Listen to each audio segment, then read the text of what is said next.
good afternoon. Welcome for the second day of the installation of the Form 3000 VHP here in France.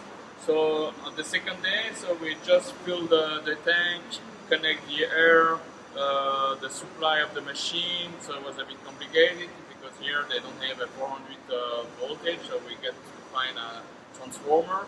And so the machine is, now we unlock all the axes. Now we're moving the axis to release the z-axis, and now we have all the axes here. So I have to pay attention on the x-axis because I still have the blue fixture on the x-axis. Okay, so the machine is working. We just clean all the machine.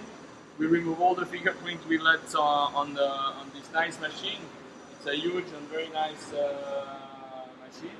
So for now, we have to take the reference of the RTC to check the position of the chuck holder of the 3R system, and then take the references of the machine, try to fill up the machine, all the tests we have to do. We have to fill the protocol of installation also, and to validate the end of the installation of the customer. So thank you for your attention. If you have any question, you can ask at EDM Suisse or write me an email. It's up to you. Okay, thank you. Bye-bye.